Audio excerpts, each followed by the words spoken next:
Hi, and welcome to our very first Facebook Live with the Whole Earth Market Co-op. I'm Maddy. I'm the wellness manager here. I do the ordering for the supplements, body care, but also all of the gift items. So I make sauerkraut quite a bit. I've been doing it for about 10 years, and I was making a ton of sauerkraut the other day, and I was thinking I could easily talk about this for 5 or 10 minutes, so I thought maybe I would just start our first Facebook Live doing a demonstration on how to make sauerkraut. So, first of all, I have a cabbage that I happen to grow in my garden this year. It was the last one left that I didn't turn into sauerkraut already at home. So, I'm going to just start by cutting. So usually they say about 5 pounds of cabbage is going to get you a gallon of sauerkraut. And so this is not quite a 5-pound head of cabbage. This was about 3.5 pounds. And I'm planning to just make a quart of sauerkraut. You can feel free to comment or ask questions. And I will do my best to keep an eye on the screen and also watch what I'm doing so I don't cut myself. I like to cut the cabbage really thin. I tend to not like really big chunks in my sauerkraut, so if I get like a larger chunk like this, I chop it up even more fine. I also, it's kind of controversial, I cut the hearts out of my cabbage. I tend to think that they're a little tough. But on the other hand, that's some good nutrition and, you know, waste not, want not. But if I'm being picky, I tend to take them out. So we are going to use some,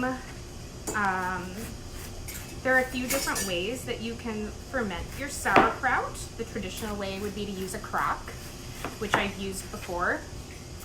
You can also ferment it in flip-top jars that have the lid on them that when there's enough pressure in the jar, it releases some air and kind of creates a natural airlock. I've done that as well, but my favorite way to ferment sauerkraut is using these silicone airlocks from Mason Tops. They fit right onto the top of the mason jar. And what's nice is it lets air out, but it doesn't let any air in. So it prevents any issues with mold or bloom that can sometimes happen on the top of your sauerkraut. I have had good luck using those silicone tops. I put them on some jars with cabbage and have been able to leave them in my basement for 6 months. And didn't have any mold, didn't have any issues, which is nice because then you also, as long as it's being kept fairly cool, like at basement temperature, about 60 degrees, when using these, you shouldn't really need to worry about refrigerating. So you can do large batches and not have to worry about having fridge space for it. So I've got my cabbage chopped up pretty well here. I'm gonna make sure I get everything nice and thin. And then I'm gonna just start by packing. So the general ratio is for a 5-pound head of cabbage, you'd use about 3 tablespoons of sea salt. I have here the natural mineral salt from our bulk department. It has sort of a pink color to it. Looks a little washed out, I think, on the screen, but it has all the natural minerals. So I feel like even though I'm adding salt to, salt to my fermentation, it's also got a lot of minerals and healthy things in it, more so than just your regular table salt.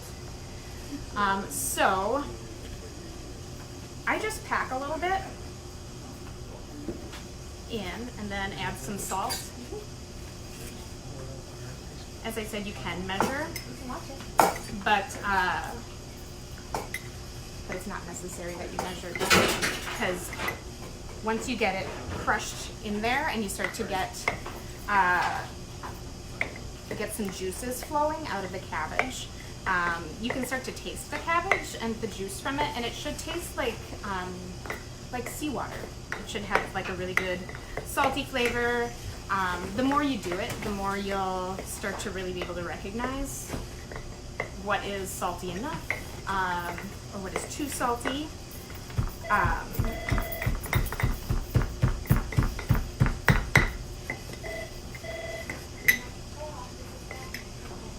So I'm using here, it's called a pickle packer from Mason Tops.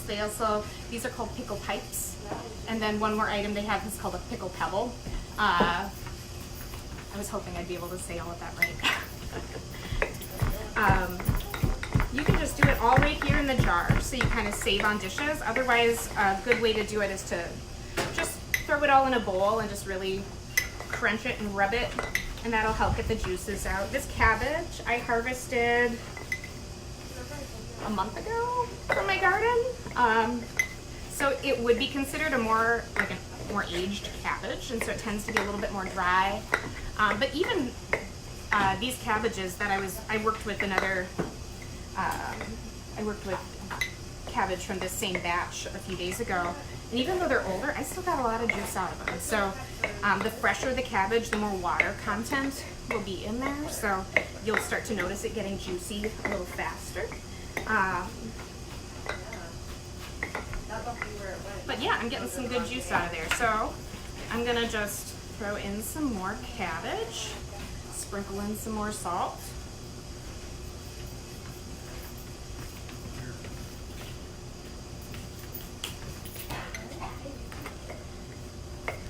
And one thing we wanted to do in addition to this video is offer a special discount on all of the Mason Tops products, because we just got in a bunch of new stuff yesterday, and with Black Friday coming up and Shop Local Saturday, we thought doing 10% off on all Mason Tops products for Friday, Saturday, and Sunday could be kind of a nice little treat, especially after watching this video and getting the lowdown on making your own sauerkraut.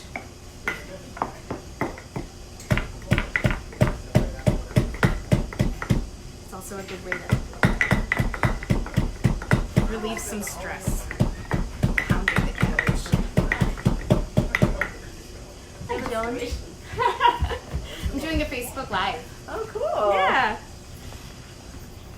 Good pounder. Yes, yeah. Good book. Isn't this a great book? I wanted to mention Wild Fermentation by Sandra Katz. It's my favorite fermentation book, and I have several in my kitchen, but the recipes out of here are fantastic. He's living with HIV. I think he still is. Oh, really? Yeah. I didn't He know found that. That helped him really well. Oh, that's amazing. Yeah, I've heard him speak on public radio, talking about all the benefits of fermented food. And You just putting the salt in as you go? yeah. That's easier. Yeah, that's one thing that I read that he does. He gives you the measurements, but says, I just kind of sprinkle it as I go. And the thing is, you can make sauerkraut with like a lot of salt or less salt, and it'll make it have a little bit of a different texture, I think. But I don't know. still works. So, Well, yeah. very good. You look great. Oh, thank you. Happy Thanksgiving. Hello. All right. Well, I'm already. One thing that I read in Wild Fermentation by Sandra Katz was that the fermentation process for making sauerkraut, it's a succession of different bacteria. One will move in and do its work to make the environment more acidic, which then allows a different bacteria to come in and do a different part of the fermentation process. Which is why, even after a couple days, you'll start to see it bubble and ferment, but it won't have the taste you're looking for because it's not done all of its work. It'll continue to change in flavor. Hi, Val. It'll continue to change in flavor over the next few weeks. I find that peak flavor is usually around 3 weeks fermentation, but you can eat it before then if you want to. It's at that 3-week mark that not only does it meet the best, have the best flavor profile, but it also has the highest, most diverse bacterial count as well. Sauerkraut is very good for your digestion, and you know, we've been hearing more and more science coming out talking about the benefits of fermented foods and you know, having a diverse microbiome, a healthy microbiome. So this is one thing that you can add to your diet. There are a lot of ways I like to prepare sauerkraut. I just made 5 gallons of it, so you know, you get creative when you have that much sitting around at home. I love frying it in butter with onions and getting it really crispy and caramelized. That was always how my grandmother and my dad used to make it when I was younger. But the one thing about doing that is when you cook it, you're also killing all of those good bacteria. So a trick that I have found is that I will fry it and caramelize it in butter and onions, and then when it's just crispy the way I like it, I'll add in like half a cup of raw sauerkraut to that and mix it in, because then you're still getting some of those healthy bacteria while you're still getting the flavor of that really yummy cooked caramelized sauerkraut. My family has a tradition of making Polish pierogi with caramelized sauerkraut and onions. I made a list here of different things I wanted to remember to mention. We've got, oh, I also like to fry it with potatoes and kale, and then I chop up some brats or kielbasa and add that in there. Again, with a good healthy amount of the raw sauerkraut in addition to the fried, because then you get, again, that good bacteria. All right, so, I mean, I've been able to pack a lot of cabbage in here, and it's starting to get moist, which is just what I want. I'm gonna throw in just a little bit more.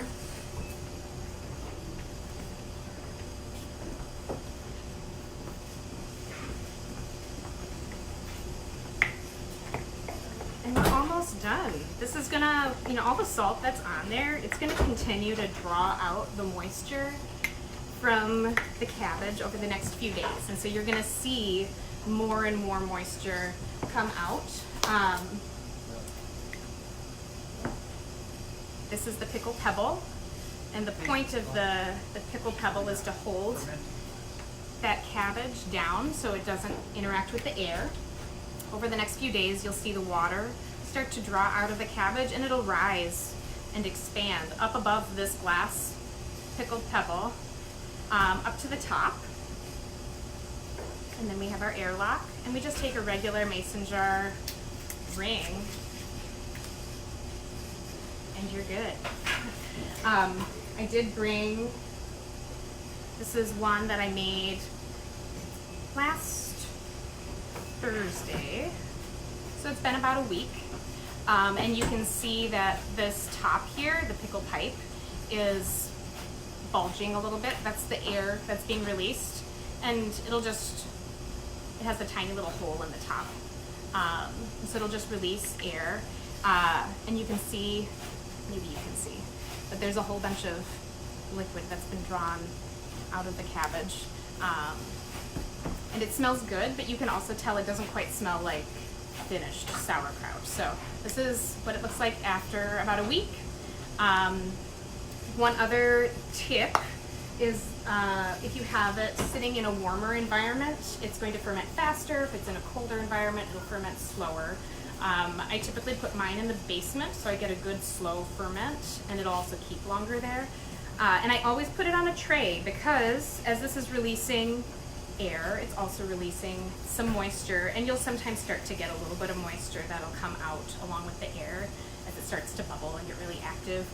So I just put it on a tray so that it doesn't make a mess underneath it, but that's about it. Yeah, thanks again for joining us for our first Facebook Live. I just wanted to point out all of the items behind me. These are the Mason Tops items that we just got in, and in addition to selling all of the fermentation goodies that we use today, they also have bean screens, so you can sprout your own sprouts. They have a kombucha starter kit that also comes with the kombucha starter, plus anything you would need to make kombucha, and it also has a water kefir kit. Again, with the grains that you need to make water kefir, as well as the equipment you'd need to be able to maintain the water kefir. So that's that. Thanks so much for joining us. Have a great Thanksgiving and enjoy this snowy day. Bye.